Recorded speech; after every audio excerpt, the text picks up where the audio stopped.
Thank you, Paulus, and hello to everyone. First of all, I have to say that I'm sad not to be able to be in Paris. I had all arranged to travel, but I had to cancel the trip um, be, precisely because of commitments with the peace process over here.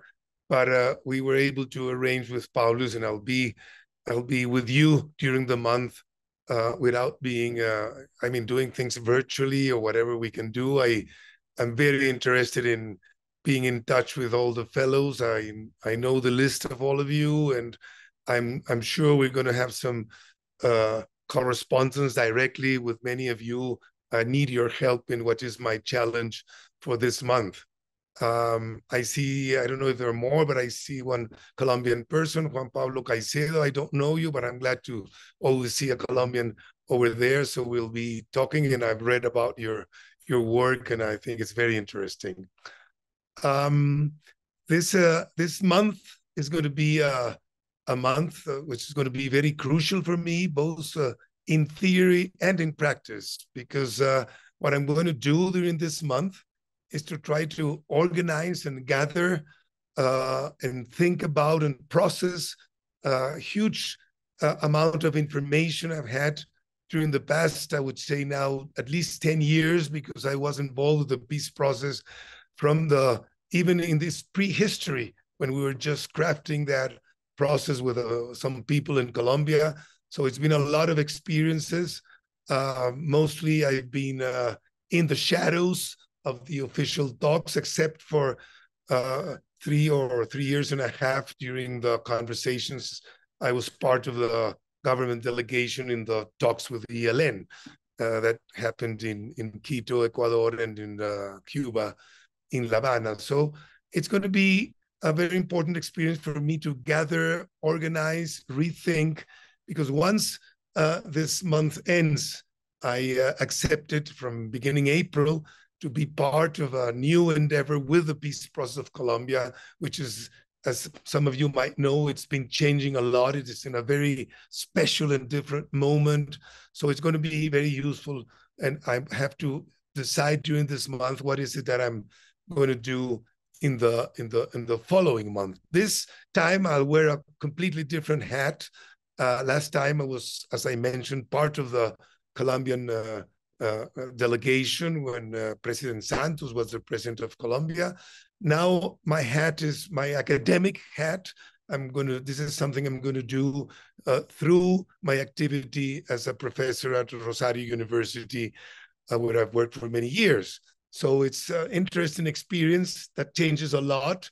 To be not to be part of one delegation, but to be part of a group that can look at the situation from a wider perspective.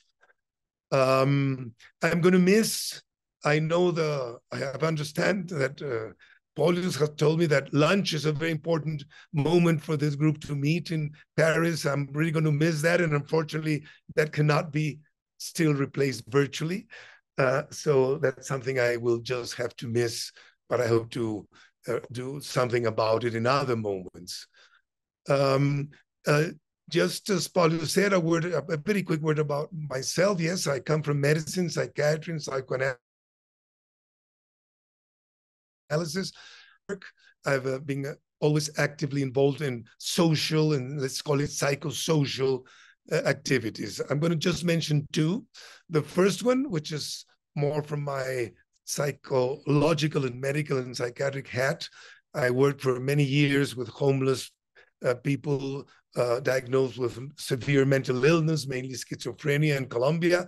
So that's where I began my activities. And it's interesting because what I learned working with these people, homeless people in this condition, is what later began to help me to use those experiences and those understanding of how the mind works in people with severe emotional disturbances. And that's why the title you see is how to use accompanied autoanalysis and accompanied self-rehabilitation. That's the name, that's the model we developed in our group, and that's how we That's the model through which we kind of understand and accompany people with mental illness. And about 15 or 20 years ago, I began to use what we understood working with the people with these situations and in these conditions applied to the peace process in Colombia. So that's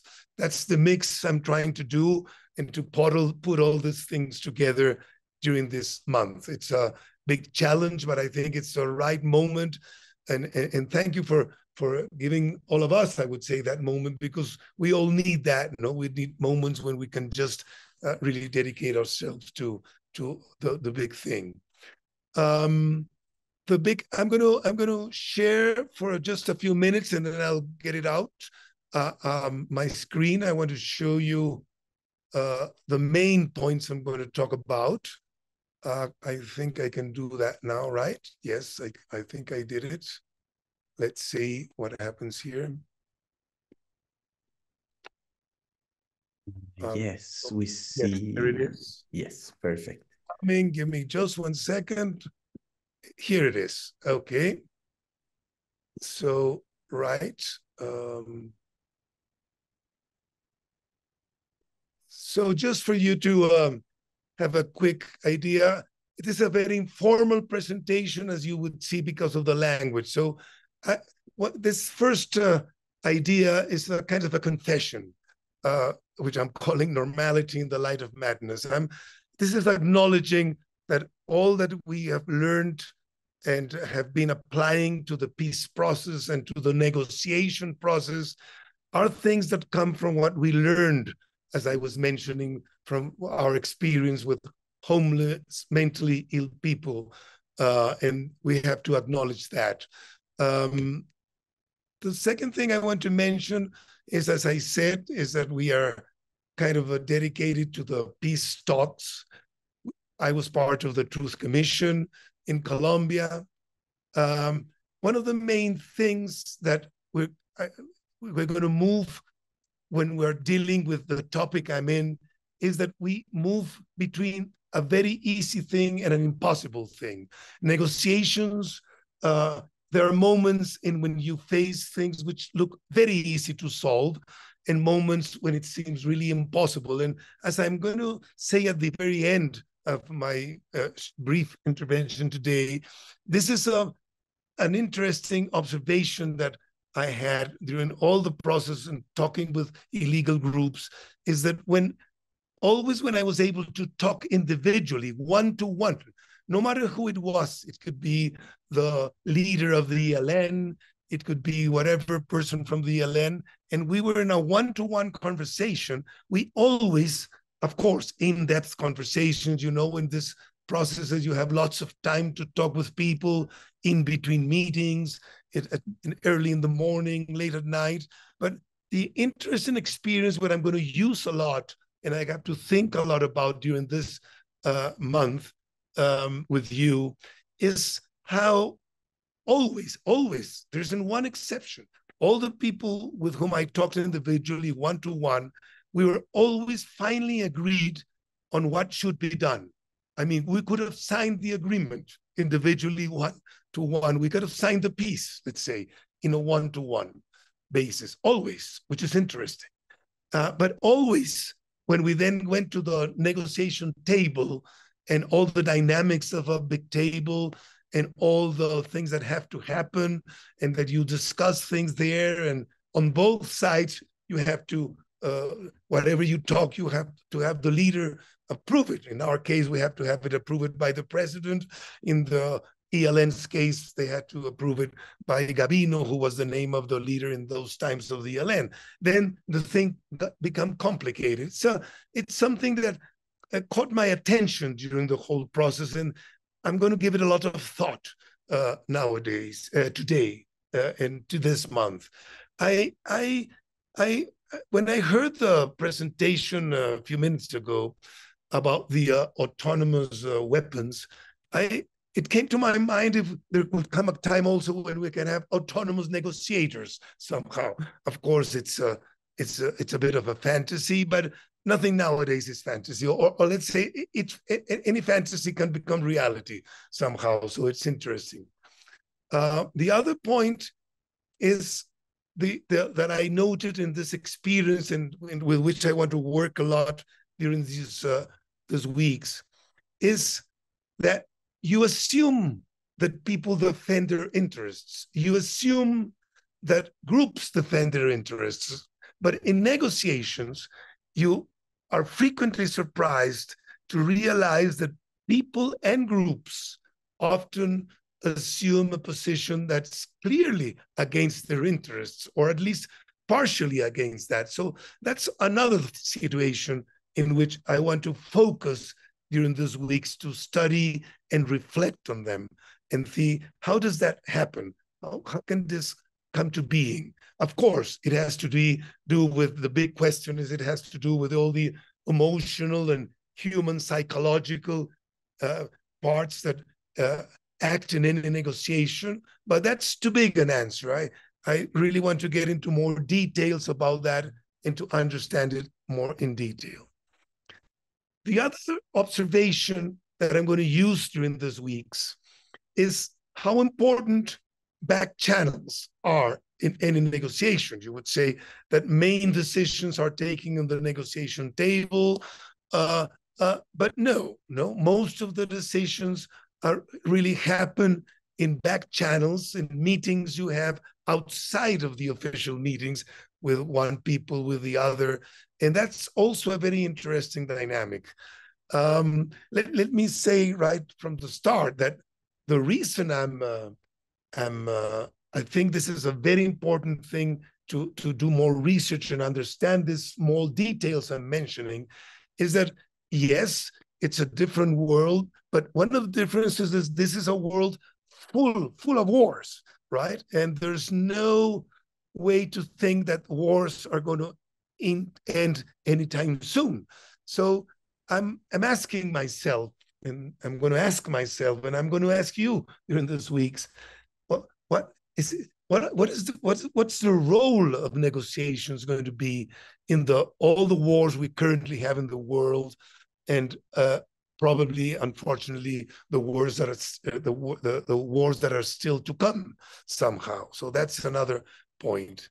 And this big question is probably, if you would ask me, if I put my academic hat, if they ask me what's the main question you're going to ask yourself, and the research you're currently doing and you're going to do in the following weeks, it's probably this one. It's also all these questions, as you realize, come from the experience I have had in these talks with illegal groups. And it's up to what point can you change social processes through negotiations? You all remember this joke, in which there's a person who all through the night is trying very hard to push for the sun to come. And suddenly he is successful at 6 in the morning, or, well, whatever time the sun rises, no? So, and they say, okay, I made it. I made the sun come out, finally. This is very important because this is a feeling I had all throughout the negotiation process. Up to what point what we arrived at is determined by the negotiations, and up to what point it cannot be determined. It has to be an evolution of social dynamics and social conflicts and that sort of thing. And please add to that question, I'm talking about successful agreements, because if you reach an agreement in a peace talk and with another group, and it works for 6 months or a year or 2 years, and then it's a mess, again, then that's not what I'm calling successful, right? And that can happen through the ability of negotiators, right? You're able to influence the other group, or the other group is able to influence you, and you can reach agreements. But long-standing, my question is regarding long-standing successful agreements in peace processes.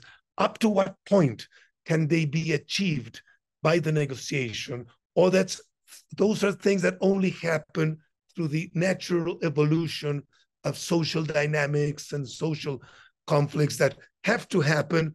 And maybe we negotiators try to change those natural laws, social laws, no, and artificially move to an agreement before it's time for the agreement.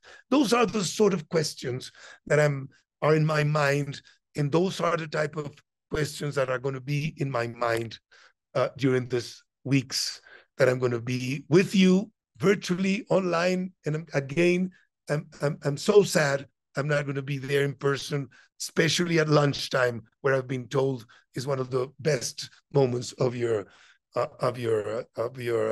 process during this month. Thank you, Paulius, and I would like to discuss and comment whatever people like to discuss. Wonderful. Thank you so much.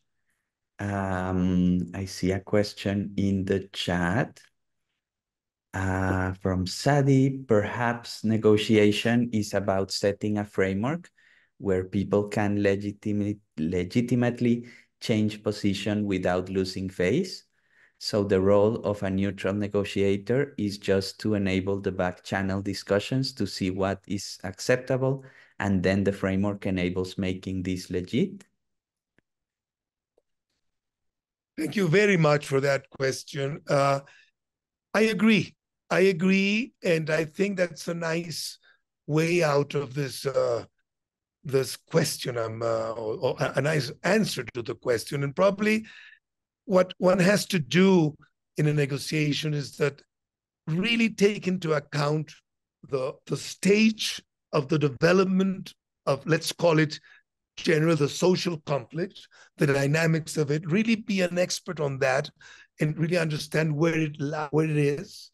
And that back channels and even negotiations as such, or whatever we do, could just be facilitators that move the process in the direction it would anyway move if you didn't intervene. I don't know if I got your idea very well. Please talk about that.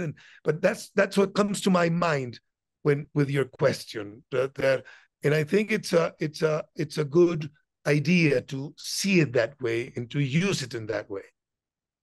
What made me think this is what you said, that they would all agree individually, but they cannot afford to do it publicly. So in a way, they know the sun will come, but you are creating a situation where it's okay to accept the sun will come. And I don't know, I'm feeling that if you weren't there, it wouldn't happen in a way. But so it's like they don't feel allowed to get to a compromise. I don't know. It will be interesting to talk. Yeah. No, thank you, Sadi. No, yes, I get it even better now. Sure. And that's and thank you for focusing on that, because I think we can arrive to many understandings through that evidence that I'm mentioning, which is very striking, no? That in all cases, I was able to reach an hypothetical agreement individually, and it was never able to achieve that in groups. So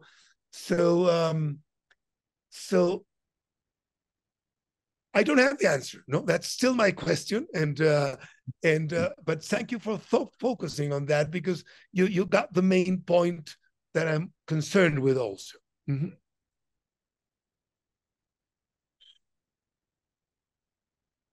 Wonderful, thank you. Any other questions? While we wait for others, maybe. Yes, I guess I wanted to ask a little bit about the back channels and what would you say is necessary to establish effective back channels in these types of process? I guess yeah, are there things you can do to make sure that there will be effective back channels? And yeah. Thank you, Paulus. And this also connects with Sadi's question somehow, Because if I remember one concrete example of a back channel, which was I identified, we agreed with a person with whom I had agreed on what the solution was to whatever problem we were discussing, that we should discuss this with both leaders, the leader of my group, the government group, and the leader of the ELN. And we arranged for a very private meeting with the two of them and the two of us, to discuss it.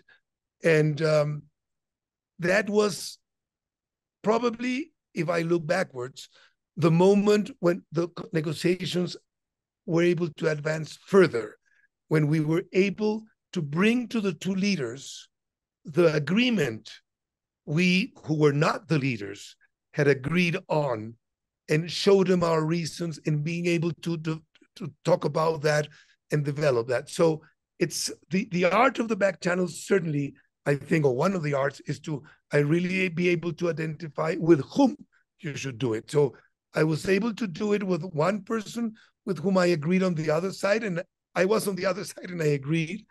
And we were being able to bring together the main people who were in opposition with that specific point, which happened to be the two leaders. It's not necessarily the two leaders, but in the case I'm remembering and I'm using to answer your question, it was the two leaders. So from that, probably the lesson is how important it is to, it has to be in a case-by-case, problem-by-problem basis, that you have to identify with whom, how, and where, and how long to do the back channel. Because meetings, the length of the meeting is very important, because any human beings, if they reach an agreement, if they keep on talking, they finally will reach a disagreement. So it's a very important part of the art to be able how deep to go and when to stop. That's very interesting.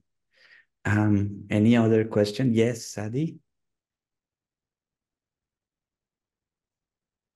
Something that comes to mind now, but it reminds me, we made an experiment with Claude Fischler, something apparently quite different. It was a wine tasting, a whole group, right? And so first they had to test the wine with the bottles covered. They didn't know what they were tasting, and they rated it. And then we took away, so people knew what they were tasting. And of course, they realized that they had badly rated some very important wines, etc., right? And we filmed the whole thing. And what's interesting is that these people never, they completely changed their rating when they evaluated the second time, but they never admitted that they changed their ratings, right?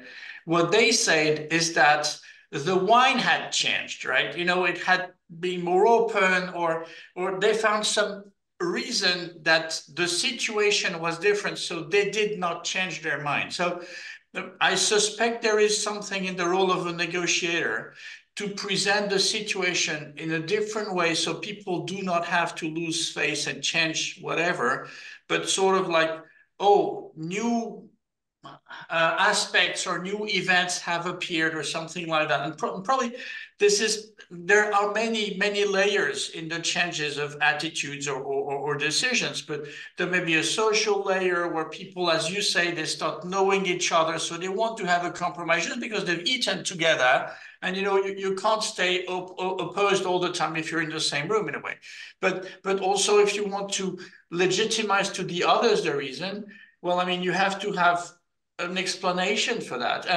And a problem is that you have publicly taken position before saying no. So now you have to say, yes, the problem is not that you have changed your mind, but you've publicly changed your mind.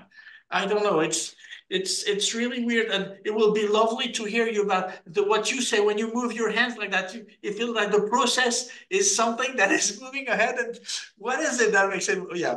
So sorry, just lovely talk. Yeah. Thank you so much. Thank you, Sadi, and very useful. I'll take this into account, and I'll think in which bottle to put my ideas when I'm going to present them, taking what you're teaching us. Thank you, Sadi.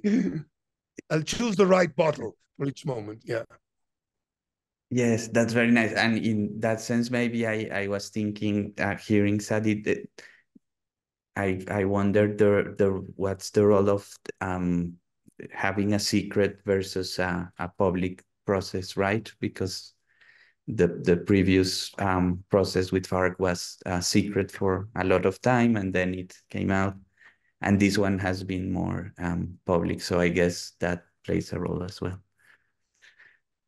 No, just want to say that that's right, yeah. Paulius, but they are always a mix. No, the FARC process was a mix of public and back channels, and the agreement was finally reached because of back channels, several back channels. It was a chain of back channels, which is very complicated because the leader of the group doesn't like that. No, yeah. Of course. Wonderful. Any other questions?